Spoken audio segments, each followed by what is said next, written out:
Yung lineup ng mga activities, contents, experiences na hinanda namin. Talaga namang pinaghandaan talaga namin ito para sa inyo. Talagang sobrang thankful kami ng lahat sa inyo. Salamat sa pagsuporta sa SB19 and syempre alam ko rin na susuportahan niyo ang 1Z at ang mga endeavors namin, Lord. Ay, Lord. Sorry po. Nauubo ko. Ano? Okay lang yan, go. No, mas Pablo eh. Especially for spending time with us. Maraming salamat sa lahat ng suporta nyo. May gusto mo ba kayo sabihin?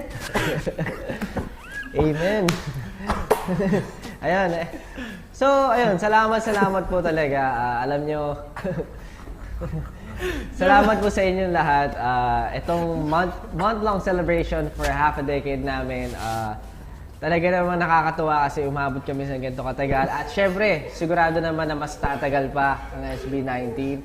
Dahil po sa inyo yan, kayo ang reason bakit kami umaabot at na-achieve namin itong mga milestones na ito.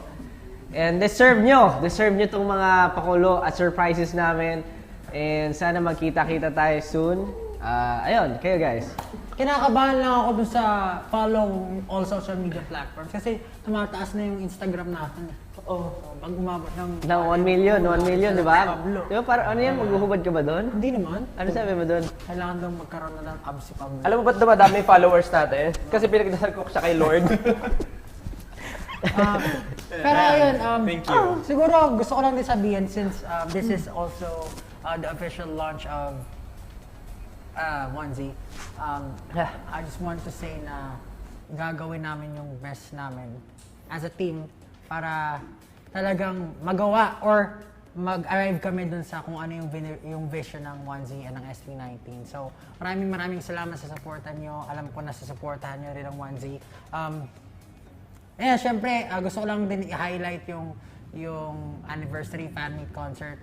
Marami kaming inahanda dyan, so manood kayo. Basta hindi ko ma-explain pero marami kaming inahanda for that. Maraming salamat sa inyo lahat. So wait lang, akala kasi nila pre-recorded daw tayo. Malinis daw masyado. Ang alin ko? Malinis ba yun? Kami? Mukha daw kaming malinis. Pasensya na guys kung madumi kami Hindi kasi normally kapag nagla-live tayo, parang medyo makulit lang tayo. Pero ngayon kasi may announcement ng 1Z, so that Siyempre, may kasama tayo CEO, kaya dapat tayo, medyo dapat seryoso. medyo ano ka ngayon. Diba? Gusto niyo sabihin ko yung oras ngayon 7:44. Kayo din di ba? Parehas tayo 7:44. Kasi live. Go. So, ayun. Ako gusto ko rin magpasalamat syempre sa muna sa 18 for